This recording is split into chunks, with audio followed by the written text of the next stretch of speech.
बिस्मिल्लाहिर्रहमानिर्रहीम। अस्सलाम वालेकुम। मैं हूं मोहम्मद उस्मान और आप देख रहे हैं प्रोग्राम हरफराज और मकबूल जान के साथ।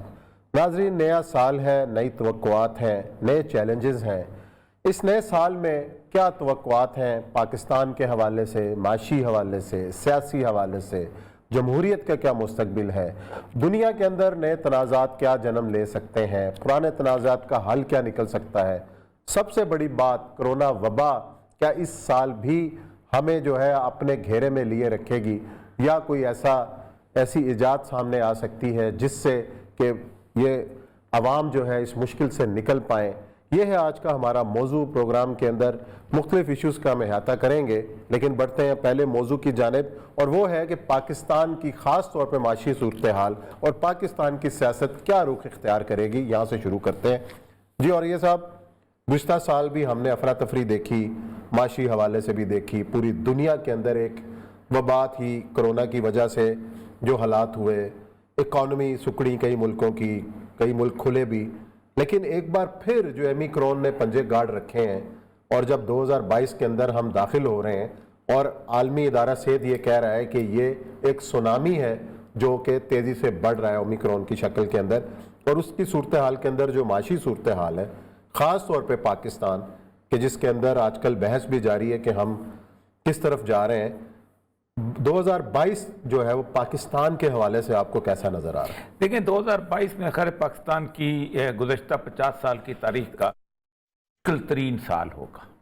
और मुश्किल तरीन साल इसलिए होगा कि पाकिस्तान की इकॉनमी गिरती गिरती अब इस सतह पर आ गई है कि कोई नुस्खा इसकी बहाली का नज़र नहीं आता। आप नवाज शरीफ को ले आए, उसके पास कोई सुंड की गट्ठी तो नहीं है तो इसके एकदम रातों रात एकदम तो कुछ भी नहीं होगा। कोई भी कुछ नहीं, एकदम नहीं, कई सालों तक कोई कुछ नहीं कर सकता। जरदारी को ले आए, वो भी कुछ नहीं कर सकता। इमरान खान है, वो भी कुछ नहीं कर सकता। फौज आ जाए, वो भी कुछ नहीं कर सकता। बहुत दिनों से हम इस बात को रो रहे हैं कि जब तक पाकिस्तान में लोगों को ये खबरदार न किया जाए कि अगर ये हालात ऐसे ही रहे तो तुम्हारे घरों में फाके आ जाएंगे, तुम्हारा मामलात ख़राब हो जाएंगे, तुम्हारे खेत खलियान उनके कब्जे में चले जाएंगे, तुम उजड़ जाओगे और तुम एक नेशनल कंसेंसस पे आ जाओ, उस वक्त तक ये कुछ नहीं होता। असल मसला पाकिस्तान का ये है कि पाकिस्तान अगले 3-4, देखें उन्होंने टैक्स तो लगा दिए, मिनी बजट आ गया, क्या ये मिनी बजट के टैक्स इकट्ठा कर सकेंगे?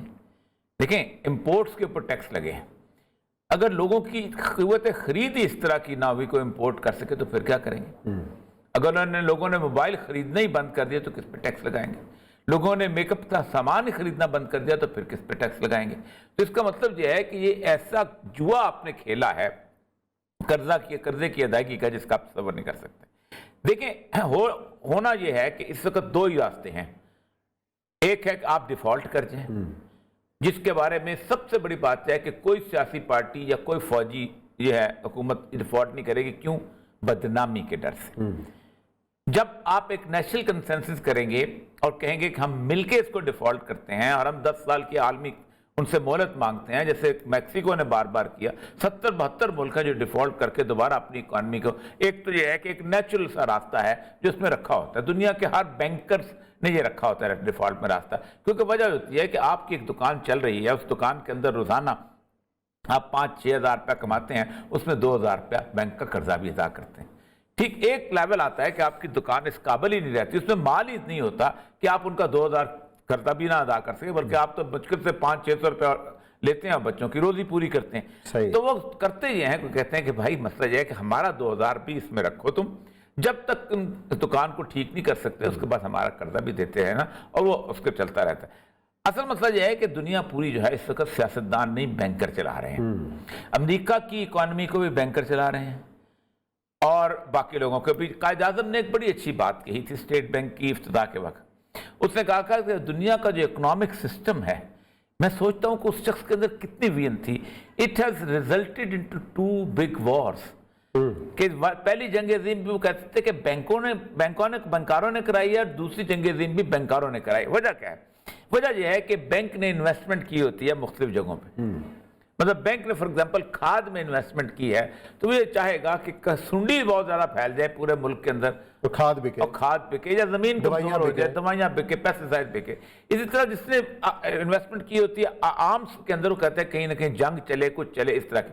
تو اصل مسئلہ یہ ہے کہ یہ جو اس وقت سب سے بڑی مسئلہ ہے افغانستان کی جنگ میں، امریکہ تو تباہ ہو گیا، امریکہ تو اس وقت قرضے کے اندر جکڑ گیا، لیکن 5 کمپنیوں نے اس کے اندر بنایا۔ پاکستان کا بھی حال یہ ہو چکا ہے کہ پاکستان کے پیچھے گدھوں کی طرح وہ پڑے ہوئے۔ اب ایک بات ان کو بھی پتا ہے کہ پاکستان میں کوئی شخص ایسا نہیں ہے کہ جو نیوکلیئر پروگرام کمپرومائز کرے گا۔ اگر سیاستدان کر دے گا تو کوئی شیر کا بچہ نیچے سے کھڑے ہو کے کہہ دے گا کہ ہم نہیں کرتے۔ اگر فوج کرنا چاہے گی تو خدا نہ خواستہ فوج کے اندر سے بھی لوگ کہیں گے کہ نہیں کرو، وہاں بھی ایک بہت بڑا طوفان کھڑا ہو سکتا ہے۔ اس لیے ان کو بھی پتا ہے کہ یہ نیوکلیئر پروگرام ایسا ہے کہ جس نیوکلیئر پروگرام میں ہو سکتا ہے کہ یہ بٹن دبا دیں، اور اس بٹن دبانے سے بہت ڈرتے ہیں۔ وہ جو تبصرہ کرتے ہیں نا کہ انڈیا پاکستان جو ہے یہ نیوکلیئر فلیش پوائنٹ ہے، اس سے بچو، کیونکہ اگر وہ ان کا ایک اندازہ ہے کہ 25 ادھر سے اور 25 سے چھوٹے اگر بم بھی چلا دیے گئے جو کہ 1.5 کلومیٹر والے ہوتے ہیں، تو اس کا نتیجہ یہ نکلے گا کہ 25 سال تک پوری دنیا کے وہ تو اوپر، یہ ہم تو ڈوبے ہیں سنم، تمہیں بھی لے ڈوبے پوری دنیا عثمان صاحب، پوری دنیا کے اوپر ایک سموگ چھا جائے گی جو 25 سال تک کہتا ہے نیوکلیئر ونٹر آئے گا۔ بالکل، اس ونٹر میں نہ آپ کی فصلیں اگیں گی، نہ آپ کے کچھ اور کام ہوگے۔ اچھا جی، معاشی والے سے تو آپ اچھی خبریں نہیں سنا رہے کہ معیشت جو ہے پاکستان میں نہیں اچھی، میں تو بتا رہا ہوں کہ یہ آپ کو بیٹھنا پڑے گا، ورنہ نہ کسی کی شوگر مل چلے گی اور نہ یہ تو ہو گئی جی معاشی صورتحال۔ سیاست کے اندر جو ہے وہ کیا نیا نظر آ رہا ہے کہ یہ جو بچے ماشاءاللہ سامنے آ رہے ہیں ہر گھرانے کے، تو ان کی کوئی دال گلتی بھی نظر آ رہی ہے؟ نہیں، میں پاکستان کی پولیٹکس گزشتہ 3 سالوں میں دونوں سطح پہ ناکام رہی ہے، حزب اختلاف میں بھی ناکام رہی ہے اور حزب اقتدار میں بھی ناکام رہی ہے۔ اتنی بری حزب اختلاف بھی کسی نے دیکھی اور اتنی بری حزب اختلاف بھی، اور منتشر اکثریت کے باوجود اقلیت ہے۔ اتنی بری حالت تھی پیپلز پارٹی کی ضیاء الحق کے زمانے میں، لیکن کے باوجود بھی کھڑی رہی۔ مشرف کے زمانے میں بھی لوگ کھڑے رہے۔ آپ چھوڑ دیں، نیا مارشل لا لگا تھا۔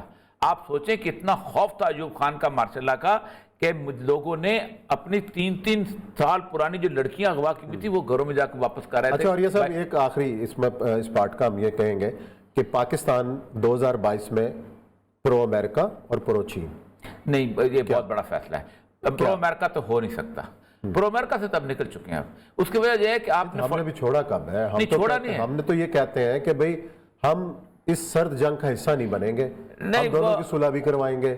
آپ کو 2022 میں ترجیحات کیا نظر آئے؟ یہ باتیں ہیں نا عمران خان صاحب کی، سرد جنگ کا حصہ نہیں بنیں گے تو فلاں نہیں کریں گے، یہ بڑی بہت اس وقت باتیں ہوتی ہیں کہ جب آپ کہتے ہیں کہ جاؤ ہم تمہارا ایک آنا نہیں لیتے، جاؤ ہمیں تمہاری کوئی ضرورت نہیں ہے۔ آج تک حالت یہ ہے کہ آپ نے 20 سال ٹوٹل جو ہے وہاں جا کے امریکہ کے پاس جا کے کہا کہ ہمارے ہیلی کاپٹر نے چلنے میں پیسے دو، ہمارا F-16 کے پرزے نہیں ہمیں لے کے دو۔ جنرل محمود کو جب آخری دفعہ بھیجا گیا ہے جارج ٹیننٹ کے پاس، تو اس لیے بھیجا گیا تھا کیونکہ وزیر خارجہ جو ستار تھا اس کی وزٹ ناکام ہو گئی تھی، تو کہا گیا تھا کہ جاؤ آئی لیول پہ جاؤ اور جا کے کچھ بھیک شیک مانگ لو، ہمارا مسئلہ بن گیا ہوا۔ پھر آپ کا چائنا کی صورتحال آئی، چائنا میں بھی آپ فلی طور پہ انڈیپینڈنٹ نہیں ہیں۔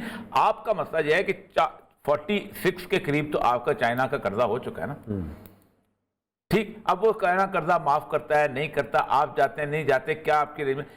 کہنے کا مقصد بنیادی طور پہ یہ ہے کہ پاکستان جو ہے اس کے لیے بہت بڑا ڈیسیژن ہے۔ اصل مسئلہ یہ ہے کہ پاکستان نے ایک شادی شدہ عورت کی طرح ایک افیئر چلایا ہے کسی اور کے ساتھ۔ امریکہ سے ہماری شادی تھی، 1950 سے چلی آ رہی تھی، امریکہ نے ہمیں پیسے دیے، وہ جو ٹرمپ پہ بولتا تھا ایسے تو نہیں بولتا تھا، ہم نے اتنے پیسے۔ اب مجھے دیکھیں نا پاکستان کو، میں کہتا ہوں پاکستان کو اس کو چھوڑ دیں کہ آپ قرضہ ہے، جو ایڈ آئی ہے نا اس کا حساب مانگے نا تو آنکھیں پھٹی کی پھٹی رہ جائے۔ جی کہاں گئی؟ جو مفتہ لگا ہے ہمارا، مفتہ کیا لگا جی؟ کولیشن سپورٹ فنڈ تھا نہیں، اس سے پہلے چلے نا۔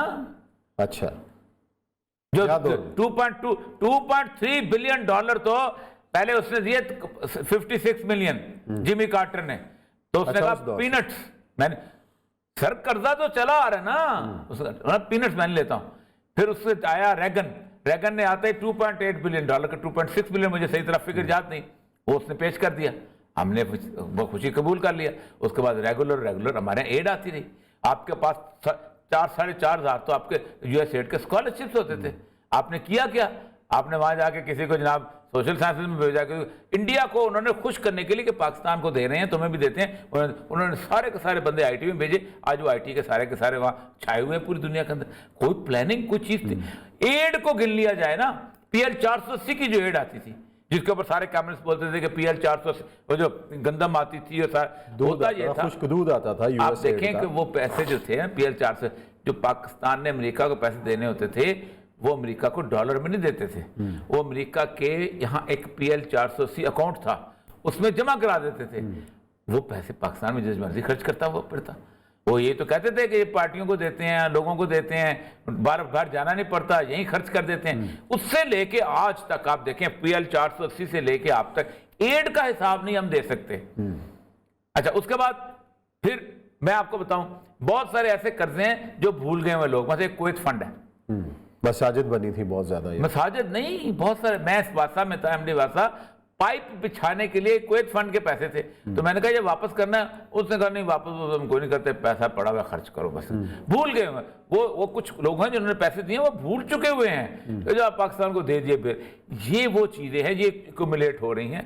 असल मसला यह है कि पाकिस्तान में उस्मान साहब 40-50 जो इकोनॉमिस्ट है ना, ये सारे हैं एडम स्मिथ को पढ़े हुए, उसके बाद इन्होंने पढ़ा हुआ बाद में आके बटन वुड की एग्रीमेंट के पढ़े हुए हैं, IMF को पढ़े, ये सारे इनकी सोच। प्रोफेसर खुर्शीद जैसे लोग कहाँ से लेके आए? सर मसला सारा ये है कि लाना तो पड़ेगा। कहाँ से? मौजूद हैं पाकिस्तान के अंदर, मौजूद हैं। सामने क्यों नहीं आते फिर? नहीं तो कोई लेता नहीं, उनको कौन लेके आएगा? वो 4 दफा गुफ्तगू करें आपको उड़ा, आप शायद सिद्दीकी को लेके लाएंगे उसके अंदर किसी जगह कि आप प्लानिंग करो, कुछ करो। फिगर उसके टिप्स पे होती हैं। ठीक है, वो नेगेटिव बोलता है, सबको बोलता है, लेकिन किसी न किसी के आपको नेगेटिव तो सुनो ना साथ बिठा के। आपने फरूख सलीम साहब को लिया था कमेटी में? हाँ, वो खत्म हो गया, उतार दे फरूख सलीम को। असल मसला यही है कि आपको पाकिस्तान के अंदर गुज़श्ता कम अज कम 50 साल से IMF के एक्सपर्ट फिनांस डिपार्टमेंट के अंदर बैठे हुए हैं। पाकिस्तान को पहले तो हमने कहा था कि IMF के पास ना चले जाएं। IMF के पास आप गए तो आप गए। दुनिया का कोई मुल्क जिसने स्ट्रक्चरल एडजस्टमेंट प्रोग्राम शुरू किया है, उसने हमेशा अपने आप को तबाह किया है। हालत ये होती है कि रेगुलरली आपका पैसा गिरता है, रेगुलरली आपका इंटरेस्ट रेट बढ़ता है, रेगुलरली सबको। पाकिस्तान को सिर्फ इस वक्त या तो डिफॉल्ट कर ले या इनकार कर दे कि हम नहीं करते। इनकार करने के लिए जुर्रत चाहिए। अगर एटॉमिक पावर इनकार नहीं कर सकती तो फिर पाकिस्तान में अल्लाह ताला फरिश्ते तो नहीं भेजेगा। अगर 2022 में इनकार को नजर आ रहा है? सर मुझे लगता यह है कि अगर कंसेंसस ना हुआ, अच्छा, तो अल्लाह मेरे कंसेंसस हो जाना चाहिए, होना, अल्लाह मुझे बचाए सारों। इमरान खान को भी अपनी ईगो छोड़नी चाहिए और बाकी लोगों को भी छोड़नी चाहिए। Let's finish the things. जिसने जो किया है वो अपनी सरेआम माफी मांगे और सच बोल के माफी मांगे। डेस्मंड टोडो ने कहा था कुछ नहीं कहेंगे, सच बोल दो कि हमने कितना चोरी की है, सच बोल दो कि हमने क्या कहा है, और उसके ऊपर डिस्कशन बंद कर दो। टीवी के ऊपर भी अगर बोले तो उसको पकड़ के बंद कर दो कि हमने बंद कर दिया यार चैप्टर, आगे चलो, आगे चलो। मुल्क को आगे, ये नवाज शरीफ ने लूटा, ये फलां ने लूटा, ये इमरान खान ने लूटा, ये जरदारी ने लूटा, आ गया रिकॉर्ड पे। साड़ी दुकानदारी किवें चल रहे और ये साहब अगर इसी गल्ला ना करिए थे। लेकिन ब्रेक ले लेते हैं, ब्रेक के बाद आते हैं तो फिर जिक्र करेंगे हमसाया मुल्क अफगानिस्तान का कि 2022 अफगानिस्तान के हवाले से कैसा है और उसके असरात पाकिस्तान के ऊपर किस तरीके से पड़ सकते हैं। इस पर करेंगे बात ब्रेक के बाद।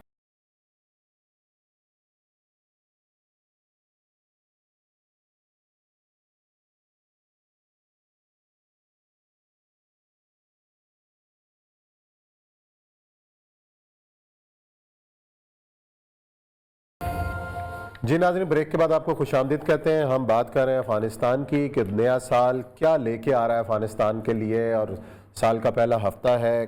क्या तवक्कुआत हैं कि पाकिस्तान की क्या तवक्कुआत हैं और अफ़गानिस्तान की आलमी बरादरी से क्या ताल्लुकात हैं। क्या इस साल आलमी बरादरी तालिबान की हुकूमत को पजीराई देगी, उसको मंजूर करेगी, और जो मुश्किलात हैं उसमें कमी किस तरह आ सकती है। और ये सब बहुत बड़ा चैलेंज है अफ़गानिस्तान हुकूमत के लिए, और ख़ुद को मनवाने के लिए तालिबानी हुकूमत कोशिश तो कर रही है, लेकिन जो दूसरी तरफ से प्रोपेगेंडा किया जा रहा है कि बहुत सारे मामला, ख़वातीन का इशू सबसे बड़ा मसला है उनके लिए कि जी कभी बाजें तोड़ते हुए की फुटेज आ रही होती है, कभी किसी को स्कूल से रोकने की फुटेज आ रही होती है, लेकिन जो असल मसला है वो है अफगानिस्तान की माशी सूरत हाल। इस साल आपको लगता है कि तालिबान की मौजूदा क़यादत इतनी कैपेबल है कि वो इस सारे गर्दाब से निकल पाएगी? तालिबान की क़यादत हुकूमत तो चला रही है और इफेक्टिवली चला रही है। 45 लोग रोजाना मर रहे थे 14 अगस्त 2021 से पहले। ठीक है, 45 लोग, थोड़ा फिगर नहीं होती। जंग चल रही थी और ज्यादातर मरने वाले अफगानी शहरी थे। बिल्कुल सही है।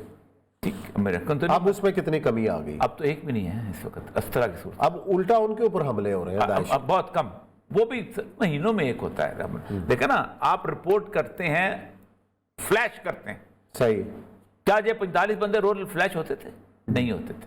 अब ज्यादा होता है। ना पाकिस्तान का मीडिया करता था, ना इंटरनेशनल मीडिया करता था। अब तो एक छोटा सा बच्चा जख्मी हो जाए ना, हम फ्लैश करने लगते हैं। एक तो ये है। दूसरी बात ये है कि क्या अमेरिका ने काबुल के अंदर आके खवातीन से बुर्का उतरवा लिया? 90% खवातीन काबुल में अमेरिकी दौर में भी शटलकॉक बुर्का पहनती थी। सही। और हिजाब लेती थी। रवायत है उनकी। रवायत तो नहीं निकल सकते ना। फिर क्या अमेरिका ने वहां बैठ के इस्लामी शरीयत का निज़ाम जो खत्म करवा दिया? उनका जो कादी था वो कादी कहलाता था और शरीयत के नाफज था उसके अंदर, लेकिन जंग उनके यहाँ जारी थी। असल मसला ये है उस्मान साहब कि अमेरिका जैसे पाकिस्तान को कोई छोड़ नहीं सकता ना, वैसे अफगानिस्तान को कोई छोड़ नहीं सकता। अफगानिस्तान इस दुनिया का मुस्तकबिल है। दुनिया जो है आगे, जिसके पास लिथियम होगी उसके पास उसी ने आगे बढ़ना है। सही। आप देखें, आपकी जितनी भी गाड़ियां इस वक्त हैं वो कन्वर्ट हो रही हैं किसके ऊपर? इलेक्ट्रिक बैटरीज पे, लिथियम बैटरीज के ऊपर। लिथियम बैटरीज का मतलब है कि पेट्रोल खत्म होगा और लिथियम बैटरी आएगी एक। फिर आपके सारा कंप्यूटर चिप्स, आपकी सारी चीजें lithium. Saudi Arabia of lithium, इस वक्त कहते हैं कि 70% रिजर्वायर जो लिथियम के वो वहां पर पड़े हुए। एक तो ये। दूसरा, मैं उस दिन देख रहा था उसकी मादनियात का जो रिपोर्ट, जियोलॉजिकल सर्वे की रिपोर्ट है, अमेरिकन जियोलॉजिकल सर्वे की, हैरान कुन 571 अरब का तो वहाँ लोहा पड़ा हुआ है, कोई 370 अरब का तो पता नहीं सोना पड़ा हुआ है। इतना दुनिया जहान की चीज। 6 ऐसे रिजर्वायर हैं, ऑयल रिजर्वायर, जिनसे कम से कम 110 ईयर्स तक तेल निकाला जा सकता है। तो तमाम खत्म, ऑन रिकॉर्ड हूं सर मैं, तमाम मुतालबा खत्म। और सर साइन करो, ब्राजील के पास ना जाओ। हाँ, मतलब हम तो साइन कर चुके हैं, हम तो वादा होता है हमारा।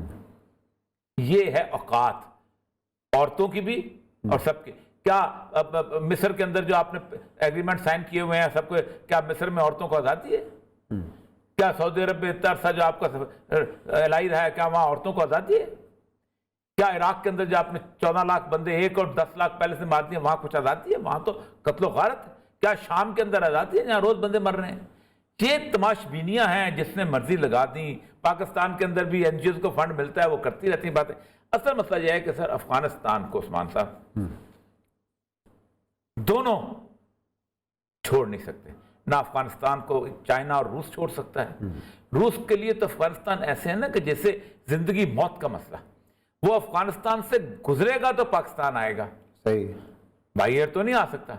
चीन के लिए कोई मसला नहीं, और अमेरिका के लिए अफगानिस्तान मसला इसलिए है कि अमेरिका चाहता है कि पाकिस्तान जो है, तभी तो रोज तारीफ होती है कि हम पाकिस्तान ने बड़ा अफगानिस्तान, कि पाकिस्तान किसी तरह अफगानिस्तान के साथ ताल्लुकात दोस्ती रखे, हम बैठे पाकिस्तान में और फ्रूट्स खाएं अफगानिस्तान के।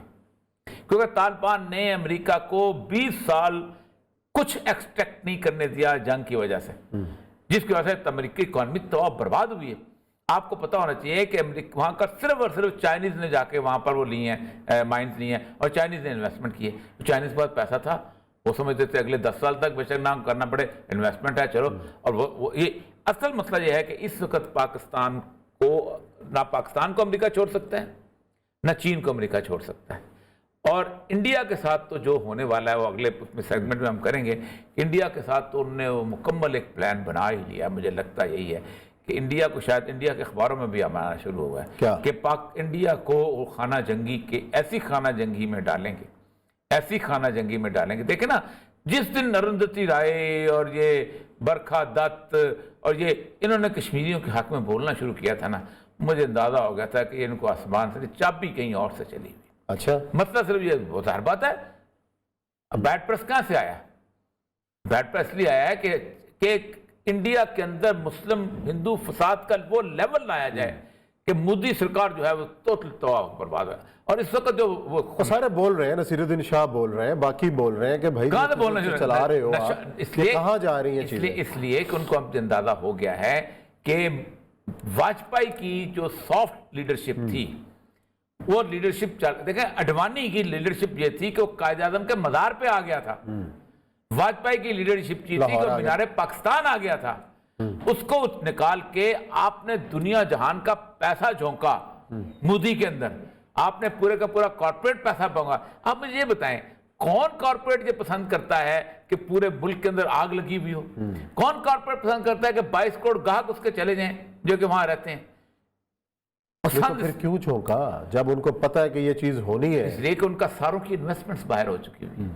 آپ ذرا متل کی اس کے دیکھیں ذرا سا، وہ کہاں دنیا جو 12 میں سے 2 انڈین ہیں، وہ ان کی کہاں کاروبار ہے. کسی کا میکسیمو میں کاروبار ہے، کسی کا افریقہ میں کاروبار ہے، کسی کا امریکہ میں کاروبار ہے. انڈیا کے اندر تو کیا چیز ہے، ایک ریزیڈنٹ صورتحال رہ گئی نا. وہ نہ بھی کرے تو کوئی مسئلہ. اصل مسئلہ یہ ہے کہ یہ معاملہ آ چکا ہوا ہے اس وقت پورے کا پورا. اچھا، اس ساری صورتحال میں کشمیری عوام کے لیے کوئی امید کی کرن 2022 میں کیا؟ دیکھیں 2022 میں تو نہیں، لیکن 2022 میں مجھے یہ لگتا ہے کہ انڈیا جو ہے ایک تو ایکسٹرنل پریشر بھی لیکن اس میں ایک اور خوف بھی ہے کہ جس وقت کسی ملک میں اس طرح کی فنڈامنٹلسٹ قسم کی متعصب قسم کی حکومت ہو جو کہ کسی ایک ملک کی دشمنی پر بنیاد رکھتی ہو. مطلب مودی کی ساری جو سیاست ہے وہ پاکستان دشمنی پہ بیس کرتی ہے اور مسلمان دشمنی پہ بیس کرتی ہے، اور وہاں کے مسلمانوں کو بھی پاکستان بنا کے پیش کرتے ہیں. تو پھر خطرہ یہ ہوتا ہے کہ چوزوں کو اپنے پروں کے نیچے رکھنے کے لیے پاکستان پہ حملہ کر دیا جائے. اچھا، یہ ایک خطرہ موجود ہے، بہت دنوں سے ہے. اس میں ہوتا جائے کہ کب کرتے ہیں، کیسے کرتے ہیں، اور وہ جنگ بڑھے گی نہیں، وہ جنگ بڑھ نہیں سکتی. جو میں نے پہلے کہا نا، پوری دنیا چیخے گی اللہ کا نام ان کو روکو. پاؤں پڑ جائیں گے کہ بھائی چپ رہو. نیوکلیر فلیش پوائنٹ ہے، روکو ان کو، کچھ نہ ہو. میں آپ کو بتاؤں اتنی ہزاروں کے حساب سے کتابیں لکھی ہوئی کہ کیا ہوگا اگر پاکستان میں ایک دفعہ نیوکلیر فلیش پوائنٹ، پاکستان میں ایک دفعہ نیوکلیر ویپن چل پڑا، پھر چڑیاں پاکستان نہیں کیلیفورنیا بھی نہیں چہچائیں گی. دیکھتے ہیں کیا ہوتا ہے. جی ناظرین، یہ لیتے ہیں بریک کے بعد آئیں گے اور ذکر کریں گے عالمی تنازعات کہ 2022 میں کیا وہ حل ہوتے ہوئے نظر آ رہے ہیں یا یہ دنیا اسی طرح تنازعات کا شکار رہے گی. بات کرتے ہیں بریک کے بعد.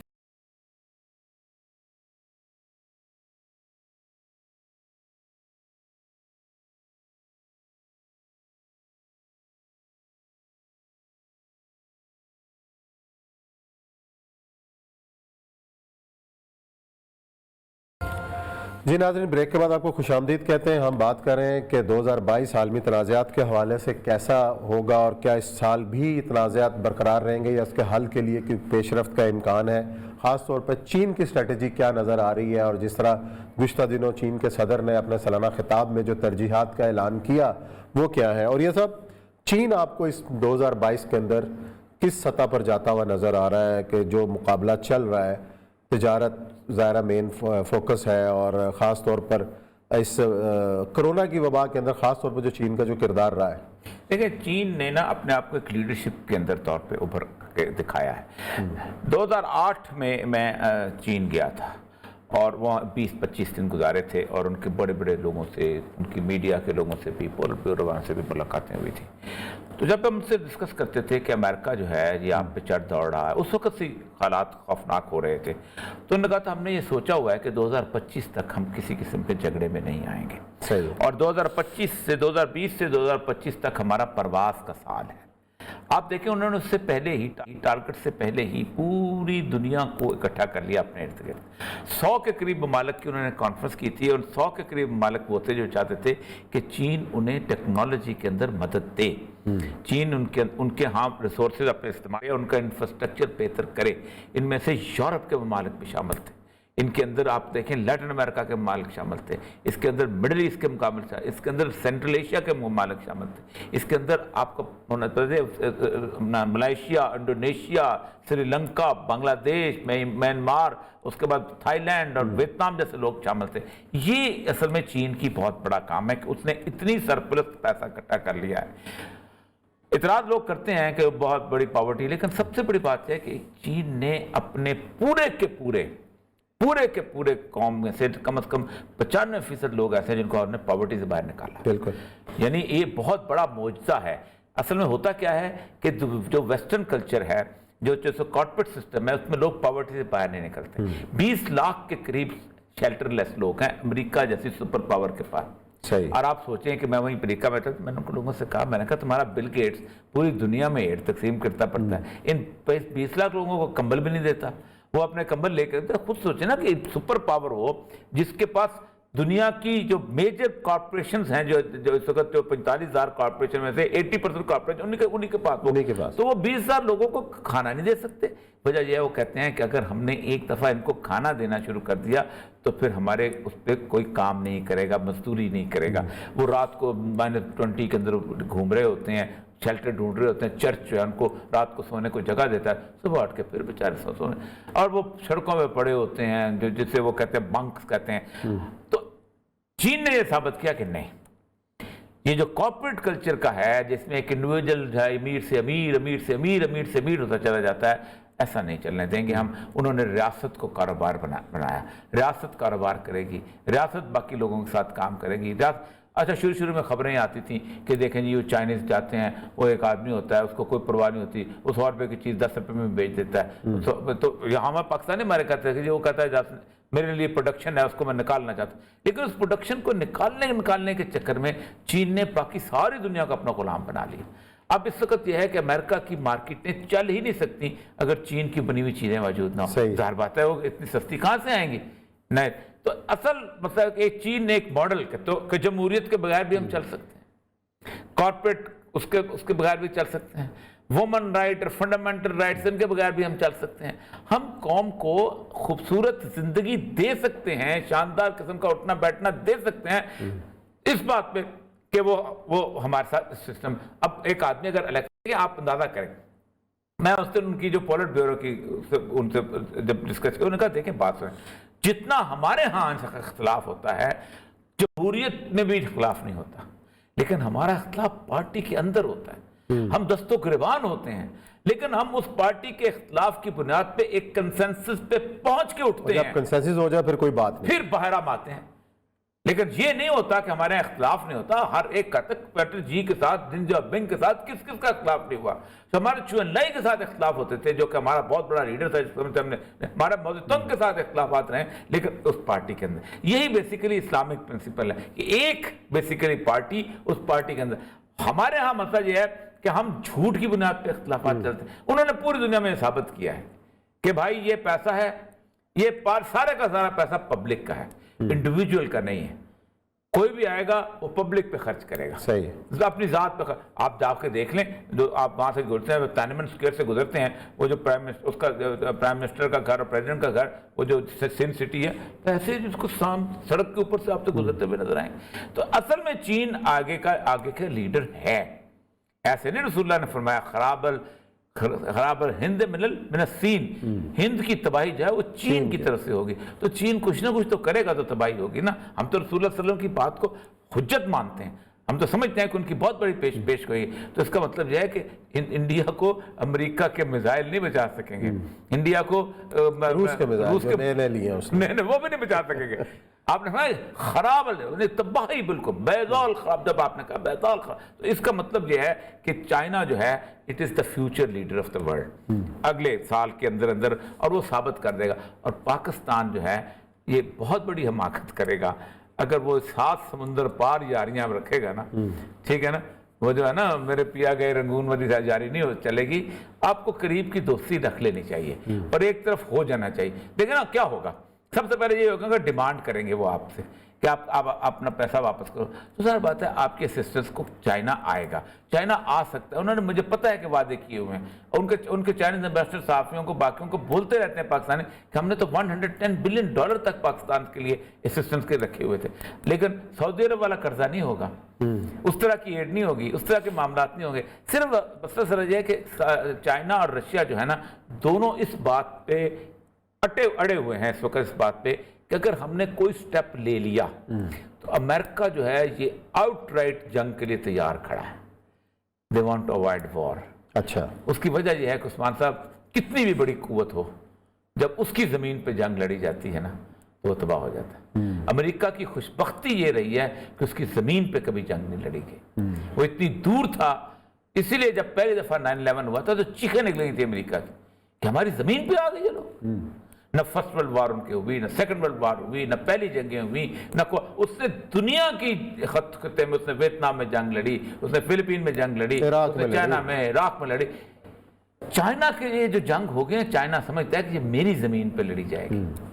12 मुख्तलिफ किस्म के जहाज हैं अमेरिकन, जो 12 छावनियां हैं समुद्र के अंदर, वो सारी डेरा डाले हुए हैं वहाँ पे, डेरा डाले हुए हैं। तो इसका मतलब वो अवॉइड कर रहे हैं। फिर भी आप तभी वो तालिबान की भी मदद नहीं कर रहे पूरी तरह खुल के, तभी वो खुल के, और ये मसला है सारे का सारा। मतलब आपको नजर आ रहा है कि 2022 जो है वो चीन का साल है, उस तरह देखा जाए तो। चलिए नाजरीन, यहाँ प्रोग्राम का वक्त भी खत्म होता है। इंशाल्लाह कल मजीद नए मौज़ूआत के साथ आपकी खिदमत में हाजिर होंगे। अपना बहुत ख्याल रखिएगा। अल्लाह हाफ़िज़।